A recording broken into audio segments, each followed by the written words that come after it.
একদল লোকদেরকে জাহান্নামের আযাবের মধ্যে এমন অবস্থা করে দেওয়া হয়, তাদের মাথার মধ্যে পাথরের আঘাত করা হয়। ওই পাথরের আঘাতের কারণে ওই আল্লাহর বান্দা বান্দীদের মাথার মধ্যে কেমন যেন চূর্ণ বিচূর্ণ হয়ে যায়। চূর্ণ বিচূর্ণ হওয়ার পর আবার আগের মতো ঠিক হয়ে যায়। নবীজি প্রশ্ন করলেন, জিবরাইল আমিন এরা কারা? এদের কেমন হালাত কেন দেখতে হয়? জিবরাইল আমিন প্রশ্নের জবাব দিলেন, ও পয়গম্বর, এরা হলো ওই সমস্ত লোক যারা নামাজের মধ্যে অলসতা করে, আবার সামন দিকে যাওয়ার পর তাকায় দেখে দুইটা পাত্রের মধ্যে একটা পাত্রের মধ্যে ভালো খাবার অর্থাৎ ভালো পাকানো গোশত দেখা যায়, অপর আরেকটা পাত্রের মধ্যে তাকায় দেখতে পায় কেমন যেন কাঁচা এবং দুর্গন্ধ পচা গোশত। নবীজি তাকাইয়া দেখতে পায় ওই সমস্ত লোকেরা কেমন যেন ওই নাপাক এবং পচা গোশতগুলো, কাঁচা গোশতগুলো খায়, আর পাশের মধ্যে আরেকটু ভালো পাকানো গোশত খায় না। নবীজি প্রশ্ন করে, জিবরাইল আমিন এরা তাদের সামনে ভালো খাবার থাকা সত্ত্বেও কেন খারাপ খাবার খায়? এবার নবীর প্রশ্নের জবাব দেয় জিবরাইল আমিন।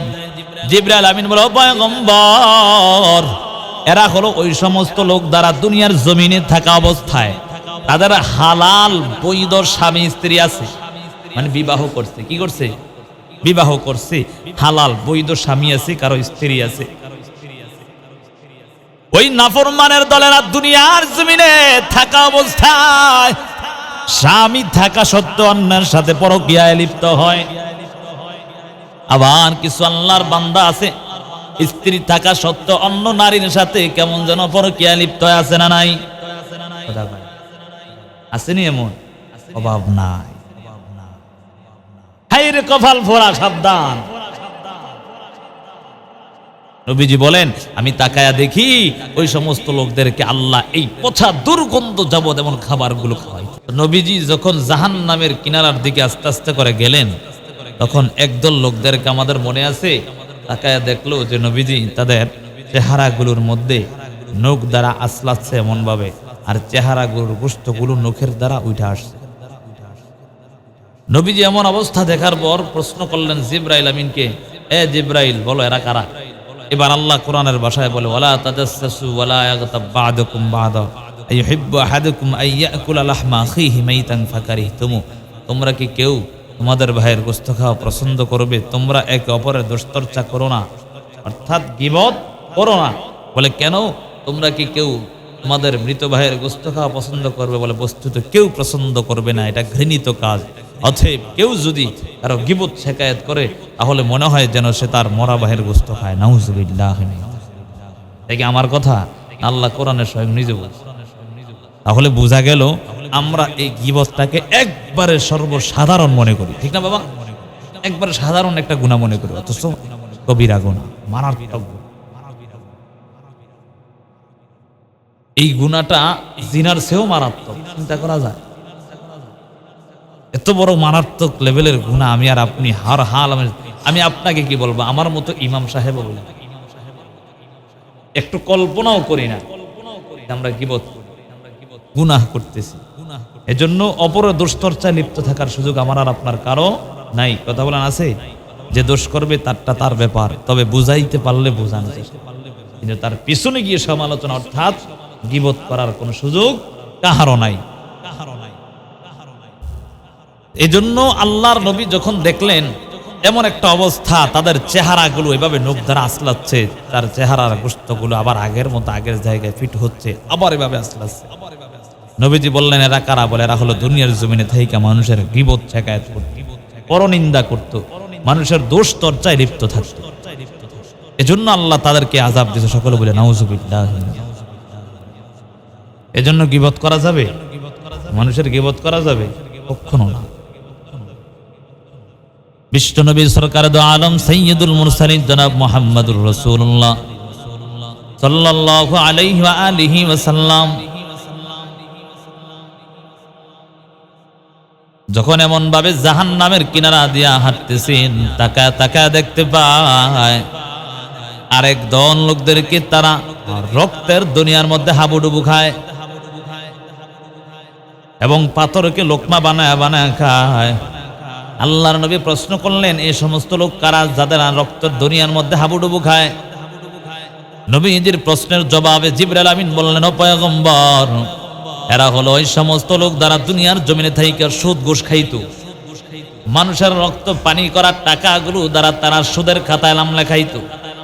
এজন্য আমার রব তাদেরকে আযাবের মধ্যে পতিত করেছে। আল্লাহর নবী যখন সামন দিকে অগ্রসর হয়, তাকায় দেখতে পায় আরেক দল লোকদেরকে, তাদেরকে কেমন যেন পাথর দ্বারা আঘাত করার কারণে তাদের মাথাগুলো চূর্ণ বিচূর্ণ হয়ে যাচ্ছে। নবীজি তাকায় দেখে ওই সমস্ত লোকদেরকে যাদেরকে আযাবের মধ্যে দেওয়া হচ্ছে, তাদের মাথার মধ্যে যখন পাথরে আঘাত করে, ওই আঘাত করার কারণে তাদের মাথাগুলো চূর্ণ বিচূর্ণ হয়ে যায়। নবীজি তাকায় দেখে আবার কিছুক্ষণের মধ্যে মাথাগুলো আবার আগের মতো ঠিক হয়ে যায়, সঠিক হয়ে যায়। নবীজি তাকায় দেখতে পায় কেমন যেন আবারও হরহামেশা, অর্থাৎ প্রত্যেকটা প্রতিনিয়ত কেমন যেন পাথরগুলো দ্বারা আঘাত করা হয়। নবীজি প্রশ্ন করে, ও জিবরাইল আমিন, এরা কারা একটু জানতে চাই। বলে, যারা নামাজের মধ্যে অলসতা করে। কি করে? নামাজে অলসতা করে, পড়মুনি নামাজ, এমন অলসতা করতে করতে নামাজ ছেড়ে দেয়। আছে না নাই? নামাজের জন্য আগ্রহ আছে, অলসতা করে কি করে? পড়মু সামনে, আরে এমন করতে করতে কি করে দেয়? নামাজ দেয়। আবার অলসতা করে সময় মতো নামাজ পড়ে। আছে না নাই?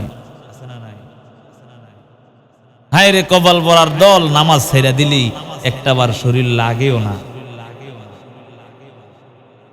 কাজকর্ম নিয়ে ব্যস্ত, নিজের কাজ নিজে করে, নামাজের খবর নাই। অথচ হাদিসের মধ্যে আসছে, নবীজি মেরাজের মধ্যে গিয়া তাকায় দেখে যারা নামাজ ছেড়ে দেয়, নামাজ অলসতা করে, তাদেরকে আল্লাহ পাথর দ্বারা জাহান্নামের মধ্যে নিক্ষেপ করে আঘাত করে মাথায়। আযাব কার সহ্য করার এক সেকেন্ডের ক্ষমতা।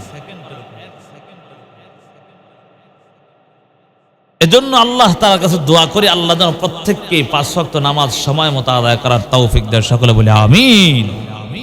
এক হাদিসের মধ্যে আসছে, নবীজি বলেন, আল্লাহর কাছে সাহাবায়ে কেরাম প্রশ্ন করলেন, ইয়া রাসূলুল্লাহ, আল্লাহর কাছে সবচেয়ে প্রিয় আমল কোনটি? এক নাম্বার বলেন, রবের সাথে কাউকে শিরিক না করা। অন্যান্য রায়াতে আরেকটা কথাও বলা হচ্ছে, তার মধ্যে দ্বিতীয় নাম্বার হলো আসসালাতু আলা ওয়াক্তিহা, অর্থাৎ সময় মতো নামাজ আদায় করা।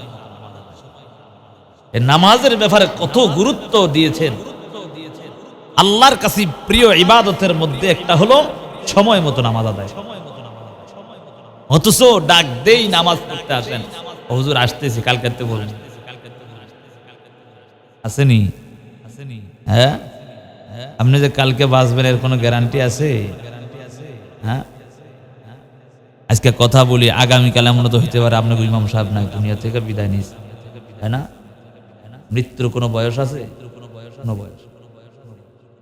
কত যুবক মানুষ দুনিয়া থেকে বিদায় নিয়েছে, দিছে না বাবা? আমাদের এই সমাজে কত মানুষ বিদায় নিয়েছে, যুবক। এই যে গত এক বছর মনে হয়ে গেছে, তার এক ভাই মারা গেছে না? এর বয়সটা কত? সর্বোচ্চ 30-35 নাকি? বেশি তো হওয়ার কোনো সম্ভব নেই। এত তাগড়া একজন যুবক মানুষ দুনিয়া থেকে চলে গেছে।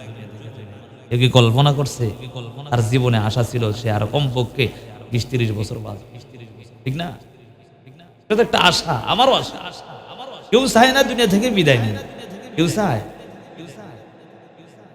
যে লোকটা রাগ করে দেখবেন বিষ খাইতে যায়, বিষের প্রক্রিয়া খাওয়ার পর সে মৃত্যু থেকে বাঁচার জন্য কেমন যেন ছটফট করে কি করে না? কিছু লোক গলায় পাশি দেয়, রশি দেয়, মৃত্যু থেকে যখন রশিটা লাইগা যায় তখন বাঁচার জন্য লাফালাফি করে। কেন? মৃত্যু থেকে সে বাঁচতে চায়। আহা, আজকে যুবক সন্তান, বৃদ্ধা বাবা, বয়স হয়ে যাচ্ছে, তারপরও নামাজ মনে একটু আঘাতও লাগে না? হায় রে, নামাজ ছেড়ে দেই, একটু কি কল্পনাও হয় না? আল্লাহ বুঝার তৌফিক দেন। সকলে বলে আমিন। এজন্য নবী বলেন, আমি তাকায় দেখলাম একদল লোকদেরকে জাহান্নামের আযাবের মধ্যে এমন অবস্থা করে দেওয়া হয়, তাদের মাথার মধ্যে পাথরের আঘাত করা হয়। ওই পাথরের আঘাতের কারণে ওই আল্লাহর বান্দা বান্দীদের মাথার মধ্যে কেমন যেন চূর্ণ বিচূর্ণ হয়ে যায়। চূর্ণ বিচূর্ণ হওয়ার পর আবার আগের মতো ঠিক হয়ে যায়।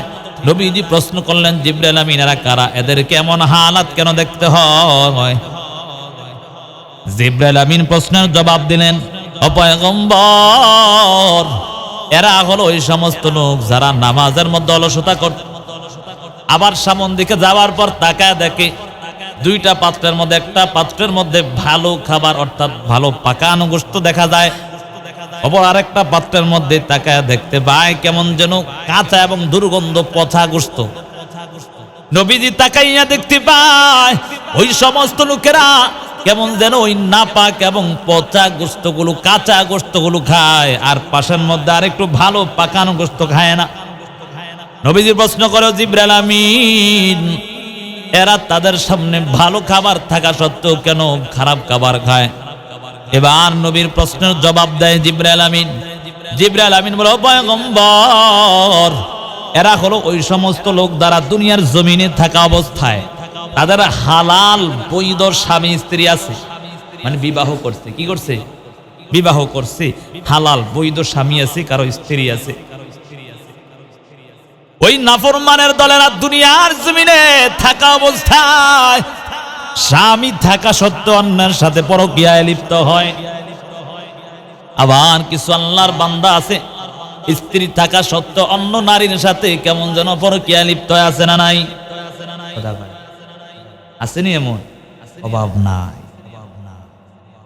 হায়রে কপাল ফোড়া, সাবধান। নবীজি বলেন, আমি তাকায়া দেখি ওই সমস্ত লোকদেরকে আল্লাহ এই পচা দুর্গন্ধ যাবত এমন খাবারগুলো খাওয়াইতেছে। আল্লাহর নবী তাকাইয়া দেখতে পায়, আর একটু সামন দিকে যাওয়ার পর আরেক দল লোকদেরকে তাকায়া দেখে, বলে তন্দুর রুটি বানায় কি বানায় না? আমাদের দেশে হোটেলে বানায় না? দেখবেন চুলার মধ্যে আগুন কেমন যেন জ্বলতে থাকে, ওই কয়লাগুলো যখন দেয় এমন একটা হালাত হয়ে যায়, চুলার মধ্যে থেকে আগুন ধাউ ধাউ করে জ্বলে। জ্বলে কি জ্বলে? নবীজি বলে, আমি তাকাইয়া দেখি ওই তন্দুর রুটির চুলার মতো, অর্থাৎ মুফাসসিরিনে কেরামে হাদিসের ব্যাখ্যা করতে গিয়ে লেখেন, তন্দুর রুটির এভাবে চুলার মতো আগুন প্রজ্বলিত করা হচ্ছে, আর কিছু কিছু উলঙ্গ নারী পুরুষদেরকে সেখানে পালানো হয়েছে। নাউজুবিল্লাহ। নবী প্রশ্ন করে, জিবরাইল আমিন বলো এরা কারা? ও জিবরাইল আমিন, তাদেরকে এমন শাস্তি দেওয়ার কারণটা কি একটু জানতে চাই। পয়গম্বর আরবি প্রশ্ন করার পর জিবরাইল আমিন প্রশ্নের জবাব দাও, পয়গম্বর তারা দুনিয়ার জমিনে থাকা অবস্থায় জেনার গুনার মধ্যে লিপ্ত থাকতো, বিবাহ হয় না, জেনা করত। এজন্য আমার আল্লাহ তাদের কেমন আযাবের মধ্যে পতিত করছে। এজন্য যুবক সন্তান, বৃদ্ধ বাবা, এই অন্যায় করা যাবে না। এই অন্যায় থেকে নিজেদেরকে বাঁচাতে হবে। মায়ার নবী এক এক করে করে এমন দেখার পর আল্লাহর নবী যখন মসজিদে আকসার নিকট চলে যান, পয়গম্বর আরবি সুবহানাল্লাযী আসরা বিআবদিহি লাইলাম মিনাল মাসজিদিল হারাম ইলাল মাসজিদিল আকসা আল্লাযী বারাকনা হাওলাহু লিনুরিয়াহু মিন আয়াতিনা ইন্নাহু হুয়াস সামিউল বাসীর। রব্বি কারীম আল্লাহ তিনার প্রিয় বান্দাকে, যিনি পবিত্র সত্তা, তিনি তার প্রিয় বান্দাকে রাত্রিবেলা গমন করিয়েছেন, অর্থাৎ মসজিদে হারাম থেকে মসজিদে আকসা পর্যন্ত। ওই আকসার নিকট যাওয়ার পর মায়ার নবী তিনার ভোরাকটাকে, কেউ বলে জিবরাইল আমিন, কেউ বলে মায়ার নবী তার ভোরাকটাকে যখন বানলেন একটা আংটার সাথে বাঁধিয়া, মায়ার নবী যখন ওই মসজিদে আকসার মধ্যে প্রবেশ করলেন, তাকাইয়া দেখতে পায় সমস্ত নবী রাসূলুল্লাহ নবীকে সালাম করে, সুবহানাল্লাহ। মায়ার নবী তাকাইয়া দেখতে পায়, পয়গম্বর আরবি তাকাইয়া দেখতে পায়, নবীরা সালাম করলেন, সালামের জবাব দিলেন। এবার জিবরাইল আমিন নিজে একামত দিয়ে অর্থাৎ আজান দিলেন। আজান দেওয়ার পর মায়ার নবীকে তাড়াতাড়ি নিয়া জিবরাইল আমিন কেমন যেন সিনার মধ্যে ধরে ধাক্কায় সামন দিকে দেয়, সুবহানাল্লাহ। এত নবী থাকার পর তারপর আল্লাহ তাআলা আমার নবীকে নিয়া ইমামতির মুসাল্লায় দাঁড়া করাইছে, সুবহানাল্লাহ। কেমন নবী দেখছনি আমার ইমামুল আম্বিয়া, সমস্ত নবীদের ইমাম আমাদের নবী, ইমামুল আউয়ালিন আল আখিরিন, বাহরে সাদকা রহমাতাল লিল আলামিন, সাইয়্যিদুল কাউনাইন খাতামুল মুরসালিন, আখির আমুদ বুয়াদ ফখরুল আউয়ালিন। এমন একজন নবী আমরা পাইলাম যেই নবী সমস্ত নবীদের সর্দার। মায়ার নবী যখন ইমামতি করলেন, ইমামতির মুসল্লায় দাঁড়ায় নামাজ আদায় করিয়া আল্লাহর নবী যখন আবার চলতে লাগলেন, এবার মায়ার নবী এবং ভোরাক এবং জিবরাইল আমিন মিকাইল আমিন চলতে লাগলেন। জিবরাইল আমিন যখন চলতেছে, প্রথম আসমানে যাওয়ার উপর প্রথম আসমানিকে সালাম দিলেন। করানার পর ভিতর থেকে জবাব আসছে, কে আপনি? বলে আমি জিবরাইল আমিন। বলে আপনার সাথে কে আছে? বলে মুহাম্মাদুর রাসূলুল্লাহ সাল্লাল্লাহু আলাইহি ওয়া আলিহি ওয়া সাল্লাম। এবার প্রশ্ন করে, ভিতর থেকে প্রশ্ন আসে, বলেন তো আপনাকে যে আপনার হাতে যিনি আছে ওনাকে কি কি অনুমতি দেওয়া হয়েছে আনার জন্য? বলে হ্যাঁ, আমার আল্লাহ আমাকে অনুমতি দিয়েছে তিনাকে আনার জন্য। সাথে সাথে আসমানের দরওয়াজা খুলে দেওয়া হয়। প্রথম আসমানের মধ্যে গিয়ে তাকায় দেখতে পায় আল্লাহর নবী এত সুন্দরভাবে তাকায় আছে একজন আদম নবী। সুবহানাল্লাহ। আদম নবীকে এবার নবীজি সালাম দিয়েছেন। সালাম দেওয়ার সাথে সাথে এবার আদম আলাইহিস সালামের পরিচয় দেয় জিবরাইল আমিন। বলে এই যে তাকায়া দেখছেন, এটা আপনার আদি পিতা হযরত আদম আলাইহিস সালাম। সুবহানাল্লাহ। সালাম দিয়েছেন তো আদম আলাইহিস সালাম নবীজিকে মারহাবা জানায় স্বাগত জানালেন। এবার তাকায় দেখে মায়ার নবী এমন ভাবে তাকায় দেখতে পায় আদম আলাইহিস সালামের ডান পাশে কিছু মানুষের আকৃতি আর বাম পাশে কিছু মানুষের আকৃতি। ওয়া আসহাবুল ইয়ামিন মা আসহাবুল ইয়ামিন ফি সিদরিম মাখদুদ ওয়া তুলহিম মামদুদ ওয়া আসহাবুশ শিমাল মা আসহাবুশ শিমাল। সূরা ওয়াকিয়ার মধ্যে সুন্দরভাবে ডান দিক ওয়ালাদের বাম দিক ওয়ালাদের ইশারা আল্লাহ সুন্দরভাবে বুঝাইয়া দিয়েছে। তাকাইয়া দেখে নবীজি তাকায় দেখে আদম আলাইহিস সালাম যখন ডান দিকে তাকায় কি খুশি, হাসি খুশি, আবার যখন বাম দিকে তাকায় আবার কান্না শুরু। এবার নবীজি প্রশ্ন করে, ও জিবরাইল আমিন তাদেরকে কারা? আমি তো তাকাইয়া দেখলাম আদম আলাইহিস সালাম ডান দিকে মানুষের দিকে তাকাইয়া কেমন যেন খুশিতে আনন্দে আত্মহারা হয়ে গেল, আবার বাম দিকে তাকাইয়া কান্না করে চোখের পানি ছেড়ে। তার কারণটা কি? এবার জিবরাইল আমিন ডাক দিয়া বলে, ও পয়গম্বর, যাদেরকে ডান দিকে দেখছেন তারা হলো জান্নাতি, আর যাদেরকে বাম দিকে দেখলেন তারা হলো জাহান্নামী। আদম আলাইহিস সালাম ডান দিকে তাকাইয়া কেমন যেন খুশিতে আনন্দে আত্মহারা, তিনি আর সন্তানগুলো জান্নাতি হয়ে যাবে। আর যাদের বাম দিকে তাকায় দেখতে পায় তারা হলো জাহান্নামী। আল্লাহর নবী আদম আলাইহিস সালাম কান্না করে, হায় রে আমার এই সন্তানগুলো তো জাহান্নামে জ্বলবে, এই জন্য কান্না আর কান্না। পয়গম্বর আরবি এবং জিবরাইল আমিন দ্বিতীয় আসমানে চলে যায়। দ্বিতীয় আসমানে চলে যাওয়ার পরে এভাবে আবার যখন আওয়াজ আসলো, পয়গম্বর সেখানে গিয়া তাকাইয়া দেখতে পায় ঈসা এবং ঈসা আলাইহিস সালামের সঙ্গে সাক্ষাৎ হয়ে গেল, ইয়াহইয়া আলাইহিস সালামের সাথে সাক্ষাৎ হয়ে গেল। এমন করতে করতে তৃতীয় আসমানে ইউসুফ আলাইহিস সালামের সাথে সাক্ষাৎ হয়ে যায়। চতুর্থ আসমানে ইদ্রিস আলাইহিস সালামের সাথে সাক্ষাৎ হয়ে যায়। পঞ্চম আসমানে হযরত হারুন আলাইহিস সালামের সাথে সাক্ষাৎ হয়ে যায়। ষষ্ঠ আসমানের মধ্যে পয়গম্বর মূসা কালিমুল্লাহর সাথে মুলাকাত হয়ে যায়। সপ্তম আসমানের মধ্যে পয়গম্বর ইব্রাহিম আলাইহিস সালামের সাথে মুলাকাত হয়। ইব্রাহিম হলো জাতির পিতা, কথা কয় না ঠিক নি? না অন্য কেউ জাতির পিতা? হ্যাঁ, জাতির পিতা কে? না আবার আমরা রাইলে কইলাম আমরা অমুক তমুক জাতির পিতা, সাবধান কইলাম, ব্যাং ব্যাং গেলাম, রাগ করছেন? হ্যাঁ, কথা কয় না, আমরা মুসলমান ঠিক না? জাতির পিতা কে? কথা কয় না, কেমন তো সবাই কোন কে জাতির পিতা কে? আমরা যদি আল্লাহর আমগো পিতারে অস্বীকার করি আমরা মুসলমান। জাতির পিতা হযরত ইব্রাহিম আলাইহিস সালাম। আল্লাহ কবুল করেন, সকলে বলে আমিন। পয়গম্বর ইব্রাহিম আলাইহিস সালামের সাথে মুলাকাত হইছে, কথোপকথন শেষ। এবার নবীজিকে নিয়া এবার বোরাক বাদ দিয়া রফরফ আসছে। কি আসছে? রফরফ। মুত্তাকিইনা আলা রফরফিন খুদরি ওয়া আবকারিন হিসান। মুত্তাকিইনা আলা রফরফিন খুদরি ওয়া আবকারিন হিসান। فبأي آلاء ربكما تكذبان।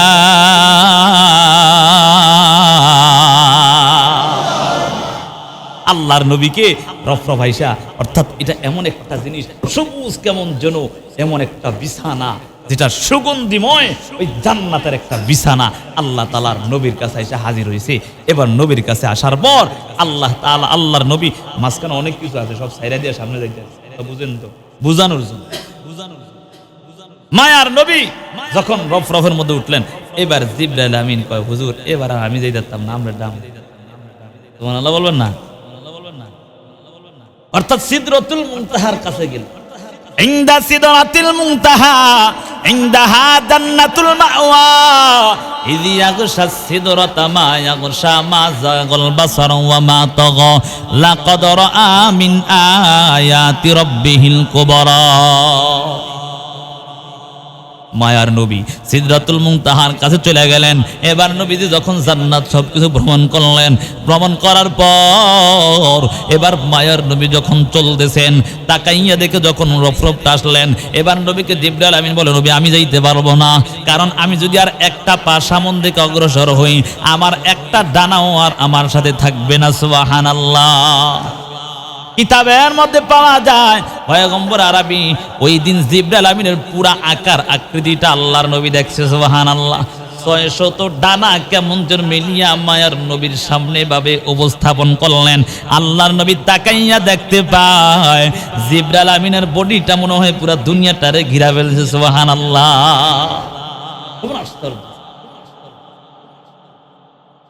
মায়ার নবী তাকাইয়া এমন ভাবে দেখার পর আল্লাহ নবীকে রফরফ নিয়ে চলতেছে, এমন একটা হালাত মায়ার নবী তাকাইয়া দেখতে পায়।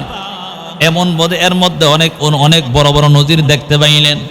মায়ার নবী দেখতে দেখতে তারপর হঠাৎ করে তাকায়া দেখে একজন ফেরেশতা কেমন যেন এমন জীর্ণ শীর্ণ অবস্থা, চেহারাটা দেখা যায়, পুরা বডিটা এমন কঠিন হালাত। তিনার কাছে একটা গাছ আছে, সাজারাতুল ইয়াকিন, অর্থাৎ মৃত্যু নামক গাছ। কি গাছ? মৃত্যু নামক একটা গাছ তার কাছে। আল্লাহর নবী তাকাইয়া দেখতে পায় এমন ভাবে জিবরাইল আমিন, অর্থাৎ এখন তো জিবরাইল আমিন রফরফ নিয়ে মায়ার নবী হাঁটতে একা একা চলতেছেন।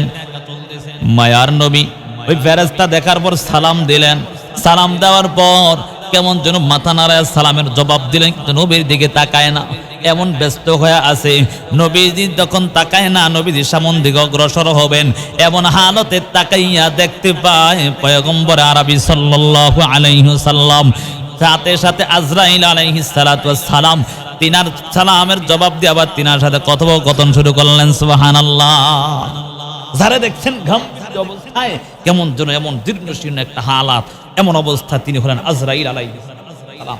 তিনার কাছে মৃত্যু নামক একটা গাছ, সাজারাতুল ইয়াকিন, অর্থাৎ মৃত্যু নামক একটা গাছ, এই গাছটা তিনার কাছে। এবার নবীজি আজরাইলে দেখে কয়, আজরাইল আমি তোমার সাথে একটু কথা কই। কই কি কথা? তোমার এমন শরীর, এমন কিছু, তুমি কেমন করে মানুষের মৃত্যু নেয় একটু জানতে চাই। আল্লাহর নবীর এমন প্রশ্ন শোনা, কেমন মৃত্যুর যন্ত্রণাটা কেমন কঠিন একটু আমি জানতে চাই।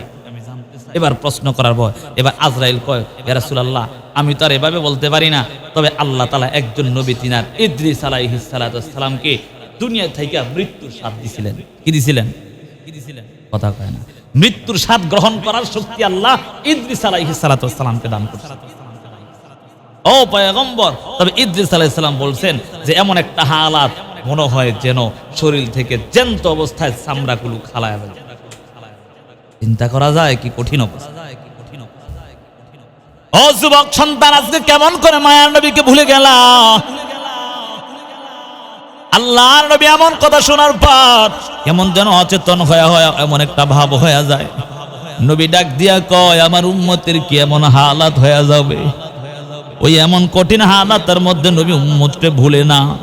ডাক দিয়া কয়, আজরাইল তুমি কি আমার উম্মতদেরকে এমন একটা অবস্থা নিয়ে আমার উম্মতদের জান কবজ করবা? এবার নবীজির এমন প্রশ্ন শোনার পর আজরাইল আলাইহিস সালাতু ওয়াস সালাম প্রশ্নের জবাব দেয়, ও পয়গম্বর আপনার যারা নেককার উম্মত থাকবে তাদের এমন একটা হালাত হবে, তাদের জান কবজ করার সময় তারা কখনো কল্পনাও করতে পারবে না। সুবহানাল্লাহ।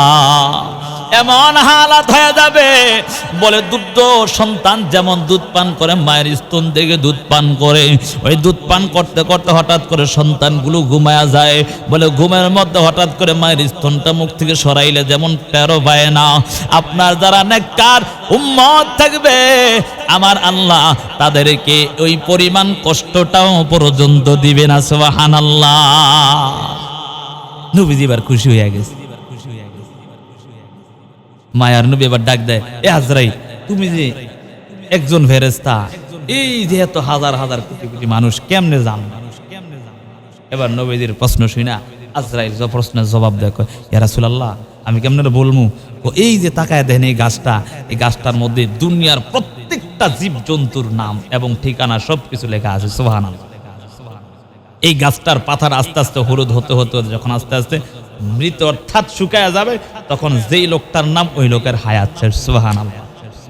আর এখান থেকে আল্লাহ তাআলা যে রিজিকের ব্যবস্থা করে, যে ফেরেশতা, ওই ফেরেশতার আল্লাহ রিজিকের দরজা বন্ধ করে দেয়।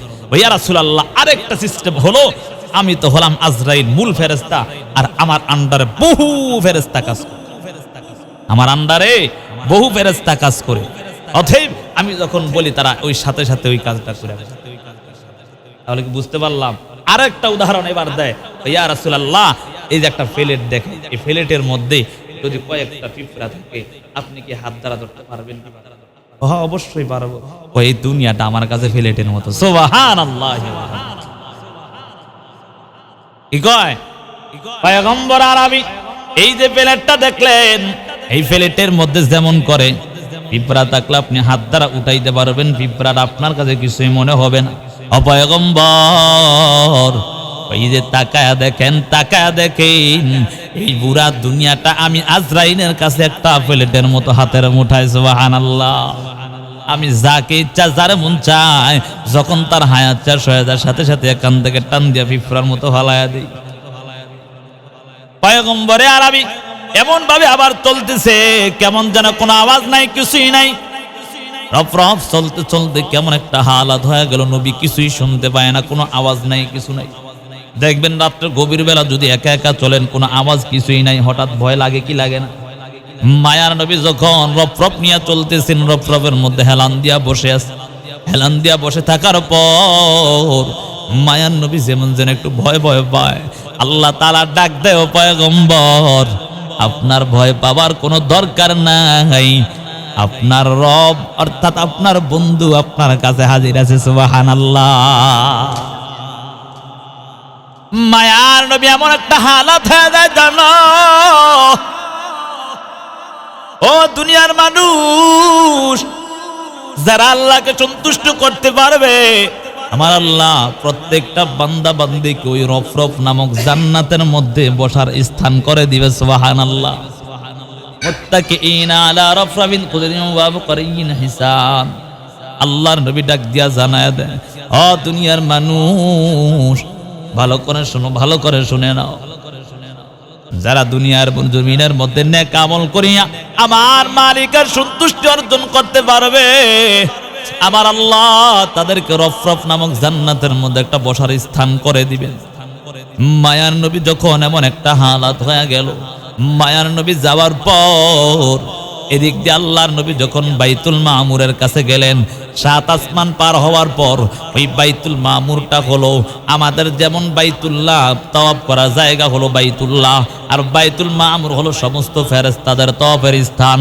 ওই কিতাবের মধ্যে লেখা হয়, পয়গম্বর আরবি হাদিসের মধ্যে জানায়া দেন, ওই বাইতুল মামুরটা দুনিয়ার জমিনের এমন কিছু না, বলে ওই বাইতুল মামুর এমন আশ্চর্য একটা কিবলা ফেরেশতাদের। ওই ফেরেশতারা প্রতিনিয়ত 70,000 ফেরেশতারা তাওয়াফ করে, যারা তাওয়াফ একবার করবে কিয়ামত পর্যন্ত তারা আর কখনো সময় পাবে না তাওয়াফের জন্য। সুবহানাল্লাহ। আল্লাহর কত ফেরেশতা, অগণিত ফেরেশতা, কোনো তুলনা নাই, কুল কিনারা নাই। দুনিয়ার মানুষ ভালো করে বুঝো, এটা ভালো করে বুঝে নাও। আল্লাহর নবী যখন আরশে আজিমের কাছাকাছি চলে যায়, এবার নবী কেমন যেন একটু হতভম্ব হয়ে আছে। এবার আল্লাহর নবীকে ডাক দিয়া বলে, ও পয়গম্বর আপনার কোনো ভয় নাই, কোনো চিন্তাই নাই। এমন কথা বলার পর এবার নবী একটু স্থিতিশীল হওয়ার পর এবার নবীকে ডাক দে, আপনি আমার জন্য কি নিয়ে আসছেন? আল্লাহ কি কয়? খুশি মনে, বুঝেন নাই? বন্ধু বন্ধুর একটা সম্পর্ক থাকে না, বন্ধু বন্ধুর সাথে বন্ধু সুলভ আচরণ। আল্লাহ কেমন যেন ডাক দাও, পয়গম্বর হাবিবুল্লাহ, আপনি আমার বন্ধু, বন্ধুর বাড়িতে আসছেন, কি নিয়ে আসছেন একটু জানতে চাই। এবার নবী ডাক দিয়া বলে, ও পয়গম্বর, পয়গম্বর এবার আল্লাহকে ডাক দিয়া বলে, আল্লাহ আপনি তো আরশ আজিমের মালিক, আপনি তো আরশ কলমের মালিক, লৌহ কলমের মালিক, আপনি পুরো দুনিয়ার সবকিছুর মালিক, তো আপনি, আমি আপনার কি নিয়ে আসবো আপনার জন্য? এবার নবী ডাক দিয়া বলে, আত্তাহিয়াতু লিল্লাহি ওয়াসসালাওয়াতু ওয়াত-তাইয়্যিবাত। সুবহানাল্লাহ। আল্লাহর নবী এভাবে বলতেছে, বলার আগে আল্লাহর নবী ডাক দিয়া কেমন যেন একটা আয়াত বললেন, ইয়া আইয়ুহান নাস আনতুমুল ফুকারাউ ইলাল্লাহ ওয়াল্লাহু হুয়াল গনিয়ুল হামিদ।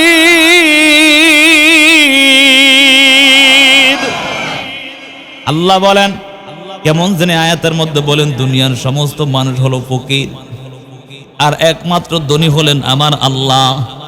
পয়গম্বর আরবি বলে, ও আল্লাহ, আপনি তো ধনী, আপনি তো কুল কায়নাতের মালিক, আমি আপনার কেমন প্রশংসা করতে পারি? তারপর এবার নবী আত্তাহিয়াতু লিল্লাহি ওয়াসসালাওয়াতু ওয়াত-তাইয়্যিবাত এতটুকু বললেন, বলে সমস্ত প্রশংসা মহান রবের জন্য এবং পবিত্রতা অর্থাৎ সুন্দরভাবে এমন আল্লাহর প্রশংসা করলেন। আল্লাহ তাআলা এই কথা শোনার পর এবার আল্লাহ তাআলা নবীর সালাম দেয়, আসসালামু আলাইকা আইয়ুহান নাবিয়্যু ওয়া রাহমাতুল্লাহি ওয়া বারাকাতুহু। সুবহানাল্লাহ। আল্লাহর নবী এমন ভাবে যখন শুনতে পায়, আল্লাহ তাআলা সালাম দিন, আসসালামু আলাইকা আইয়ুহান নাবিয়্যু ওয়া রাহমাতুল্লাহি ওয়া বারাকাতুহু। নবী তাকাইয়া দেখেন নবীর উপর শান্তির দোয়া করে আমার আল্লাহ। এবার নবী চিন্তায় পড়ে গেলেন, হায়রে আমি একার থেকে কেন সালামের জবাব দিব? এবার নবী বলে, আমি কেন একাই আল্লাহর দোয়াটা নিব? মায়ার নবী ওই অবস্থার মধ্যে উম্মতকে বলে নাই। আল্লাহর নবী বলেন, আসসালামু আলাইনা ওয়া আলা ইবাদিল্লাহিস সালিহিন। সুবহানাল্লাহ বলবেন না? কত দরদওয়ালা কথা জানো ও যুবক সন্তান, বৃদ্ধ বাবা, আজকে নবীরে কেমন ভাবে কাঁদায় দাও। সবসময় একটা কথা বলি, নবীরে কাঁদানো যাবে না। এই অন্তরঙ্গ মুহূর্তের মধ্যে আল্লাহর নবী উম্মতকে ভুলে নাই। মায়ার নবী চিন্তায় পড়ে গেলেন, হায় রে, আমার রব আমার জন্য দোয়া করে, আসসালামু আলাইকা আইয়ুহান নাবিয়্যু ওয়া রাহমাতুল্লাহি ওয়া বারাকাতুহু। আমার আল্লাহ যখন মায়ার নবীর জন্য দোয়া করে, আল্লাহ নবী বার ডাক দেয়া বলে, আমি একা কেন দোয়ার ভাগীদার হব? নবী বলে, আসসালামু আলাইনা ওয়া আলা ইবাদিল্লাহিস সালিহিন। আমি আমার একার পক্ষ থেকে সালামের জবাব দেই না, প্রত্যেকটা বান্দা বান্দির পক্ষ থেকে জবাব দেই। সুবহানাল্লাহ। এবার আল্লাহ তাআলা ডাক দেয়া কইরে, ফেরেশতা তোরা কি তাকায় তাকায় দেখোস না? বলে, হ্যাঁ দেখি তো, সাক্ষী দিস না কা? আশহাদু আল্লা ইলাহা ইল্লাল্লাহু। আল্লাহ বলে, এতটুকু বলে ক্ষান্ত হয়ে যাবে? আমার নবী নাই, নবীর রিসালাতেরও সাক্ষীটা দাও। ওয়া আশহাদু আন্না মুহাম্মাদান। এবার বলে, এতটুকু বলেই ক্ষান্ত না, বলে আবদুহু ওয়া রাসূলুহু। সুবহানাল্লাহ। আল্লাহর নবীরে এমন ভাবে এই কথা, এটাই বুঝাতে মূলত প্রথমে বলছিলাম, হায় রে শোনো, আল্লাহ তাআলা নবীর রিসালাতকে সাক্ষী দেওয়ার জন্য, অর্থাৎ ইতিহাস, মেরাজের জীবন ইতিহাসটাকে সব সময় মানুষের কাছে বিদ্যমান রাখার জন্য নামাজের মধ্যে আত্তাহিয়াতুকে ওয়াজিব করে দিয়েছে। এজন্য আল্লাহর বান্দারা নবীজি এমন একটা হালাতের মধ্যে ভুলেন আপনাকে আমাকে, অথচ আমি আর আপনি কেমন করে নবীরে ভুলাই? ওই সপ্তম আসমানে যাওয়ার পর একে একে করে যখন আল্লাহর কাছে গেলেন, এবার আল্লাহ তাআলার কাছে যখন এমন ভাবে সালাম বিনিময় সবকিছু করলেন, এবার আল্লাহ তাআলা নবীরে কিছু হাদিয়া দিয়ে দিবেন। বলেন, নবীর 1 নাম্বার হাদিয়া দিয়েছে 50 ওয়াক্ত নামাজ। কয়েকটা নামাজ? দ্বিতীয় নাম্বার দিয়েছে সূরা বাকারা 202 আয়াত। তৃতীয় নাম্বার দিয়েছে, বলে যারা মুশরিক, যারা শিরিক করছে, তওবা করার পর আমার আল্লাহ তাআলা তাদেরকে আমার আল্লাহ ক্ষমা করে দিবেন। সুবহানাল্লাহ। মায়ার নবী 50 ওয়াক্ত নামাজ পাইয়া যখন আবার রওনা হতে লাগলেন, 10টা আসমানে আসার পর পয়গম্বর মূসার সাথে মুলাকাত হয়ে যায়। পয়গম্বর মূসা ডাক দেয়া বলো, পয়গম্বর, জামানার শেষ নবী, আপনি যে রবের সাথে মুলাকাত করলেন, রব আপনাকে কি হাদিয়া দিলে একটু জানতে চাই। এবার নবী বলেন 50 ওয়াক্ত নামাজ আমাকে হাদিয়া দিছে আমার উম্মতের জন্য। পয়গম্বর মুসা কালিমুল্লাহ ডাক দিয়া বলি, ও পয়গম্বর মুহাম্মদুর রাসূলুল্লাহ, আপনি যে 50 ওয়াক্ত নামাজ নিয়ে আসছেন, আমি বনি ইসরাইলদের সাথে চলা উঠা বসা করেছি, আমি জানি তাদের কেমন কষ্ট হয় চালাই। আপনার উম্মতটা বড় দুর্বল, আপনার উম্মতরা এই 50 ওয়াক্ত নামাজ পড়তে পারবে না। হুজুর 5 ওয়াক্তের মধ্যে বছরে একবার এমন আছে, এমন মুলুক আছে একদিনও নামাজ পড়ে না, আছে না নাই? ঈদের মুসল্লি আছে নি? আবার কিছু কুলাঙ্গার জামাতে অর্থাৎ প্রত্যেক সপ্তাহের মুসল্লি আছে না নাই? এর বেঈমানের দল, নাফরমানের দল। রব এত মায়া করলো, এত আদর করলো, অথচ রবরে কেমন করে ভুলা গেলি একটা বারো চিন্তাও করলি না। মনটারে বুঝাস না কেমন করে দুনিয়ার জীবনে পরিচালনা করস। নামাজ ছাইরা দিয়ে আমার রবরে কেমন করে ভুলা গেলি। পয়গম্বর মুসা বলে, ও পয়গম্বর মুহাম্মদুর রাসূলুল্লাহ, আপনার উম্মতটা বড় দুর্বল, আপনার উম্মতরা পারবে না। আপনি যান আমার রবের কাছে, আবার গিয়া তাড়াতাড়ি বলেন যাতে করে আপনার নামাজগুলো এমন ভাবে কমায়া দেয়। বলে একে একে 9 বার পর্যন্ত আল্লাহর নবী আল্লাহর সাথে মুলাকাত করে 9 বার গিয়া 45 ওয়াক্ত নামাজ কমাইয়া আল্লাহর নবী এবার 5 ওয়াক্ত নামাজ নিয়ে যখন আবার রওনা হলেন, এবার মুসা ডাক দিয়া বলে, পয়গম্বর আপনি কি আবার কত ওয়াক্ত নিয়ে আসলেন? বলে এবার 5 ওয়াক্ত নিয়ে আসলাম। এবার ডাক দিয়া বলে আবারও জানি 5 ওয়াক্ত আদায় করতে পারবে না। নবী বলে না না, আমার লজ্জা লাগে, আর যাইতে পারবো না। কি কয়? আর পারতাম না, বহুত গেছি। এটার মূল হিসাব হলো মুফাসসিরিনে কারাম বলেন, আল্লাহ তো পারতো প্রথমে 5 ওয়াক্ত দিতে, ঠিক নেই? আল্লাহর নবীর আল্লাহ ছেড়ে দিতে পারে না। নবীর মুহাব্বত আমার আল্লাহ ভুলতে পারেন নাই। যদি একবারে দিয়া দেয় তাহলে তো নবী একবারে চলে যাইব। আমার আল্লাহর সরাসরি এভাবে দেখতো না। এজন্য আল্লাহ তাআলা নবীকে একে একে 9 বার আবার নিয়ে নবীর চেহারাটা আমার রব দেখছেন। সুবহানাল্লাহ। এরে আল্লাহর বান্দারা, আমার রব যদি আমার নবীর এত ভালোবাসতে পারে, তুমি আর আমি কেন ভালোবাসতে পারলাম না? আমার নবীর মুহাব্বত কেন অন্তরে নিতে পারলাম না? নবী 5 ওয়াক্ত নামাজ নিয়ে আসছে, এবার নবীর মনে কেমন যেন একটা খুনসুটি প্রশ্ন জাগছে। হায় রে, আমার রব 50 ওয়াক্ত নামাজ আমার উম্মতকে দিয়েছে, এর মধ্যে 5 ওয়াক্ত আইছে, আর এই যে 45 ওয়াক্ত নামাজ শেষ। এবার আল্লাহ কয়, মাই বাদদালুল লাদাইয়া ইল্লা লাদাই, একটা আয়াত আছে, আল্লাহ তাআলা বলে, হে নবী আমি শোনেন, আমি পরিবর্তনশীল না। অর্থাৎ আমি যে 50 ওয়াক্ত দিছি, আপনাকে 50 ওয়াক্ত নামাজের সওয়াব আপনার উম্মতদেরকে আমি দান করব। সুবহানাল্লাহ। কেউ যদি 5 ওয়াক্ত নামাজ পড়ে, তাহলে আমার আল্লাহ তার আমলনামায় 50 ওয়াক্ত নামাজের সওয়াব দান করবে। সুবহানাল্লাহ। এজন্য নামাজ পড়বো তো বাবা, নামাজ পড়বো তো। তাই কারা কারা পড়বেন দুটো হাত তুলে আল্লাহরে দেখেন। এবার দেখেন তো কে হাত তোলে না, হেরে ধরে বাইন্দা রাখবেন। আজকে দেখেন কে হাত তোলে না, ভালো করে দেখেন। ওই ইন্দের যুবকরা হাত তোলে না, দেখেন যে হাত তোলে না হেরে দাঁড়া করে দিবেন। ভালো করে হাত তোলেন, আমি ওয়াদা করাম, ওয়াদা করেন আল্লাহ আর জীবনে ইচ্ছা কইরা নামাজ ছাড়তাম না, শয়তানের ধোকায় বইরা নামাজ ছাড়তাম না। যদি নামাজ ছেড়ে দেই, ইমাম সাহেব যেন আল্লাহর কাছে জবাব না দেয়, আমরা আমগো জবাব দিব। কোন আল্লাহর কাছে ওয়াদা করেন, আল্লাহ কবুল করেন। আমার দামি করছি, বুঝেন তো ঈশা? হ্যাঁ, এবার ফের সামনে গো, আল্লাহ কবুল করেন। বাবা মহব্বত করি বিদায়, কেউ জাহান্নামে যাব না। আমরা সবাই কোথায় যাব বাবা? আমরা সবাই জান্নাতে যাব ইনশাআল্লাহ। আমরা সবাই কোথায় যাব বাবা? বলেন আমরা সবাই কোথায় যাব? ইনশাআল্লাহ জান্নাতে যাব, না দিলেও যাব, কথা কয় না, ঠিক নি? আল্লাহরা ধইরা কমু যেমনক জান্নাত দেন। আর হুজুরের লাগে ওয়াদা করছি নামাজ পড়ছি, আমরা জান্নাত দিতেন না, কত নামাজ কবুল হয় না, তারপরেও যাবো আল্লাহ। আল্লাহ বলেন না, আল্লাহ তাআলা দয়ালু, কথা বলেন ঠিক নি বাবা? আমার আল্লাহ হলো দয়ালু। আল্লাহ চায় বান্দার কোন দিয়া ক্ষমা করা যায়। এজন্য আমরা চাই 5 ওয়াক্ত নামাজ পড়মু। এবার কবুল করলেন মালিক কে? আল্লাহ, কথা কয় না, মালিক কে? হ্যাঁ বাবা, মালিক কে? আমরা সবাই জান্নাতে যেতে চাই তো বাবা, সবাই একসাথে মিলা, সবাই এক কাতারে মিলিয়া জান্নাতে যাওয়ার আল্লাহ তৌফিক দান করুন। সকলে বলি আমিন।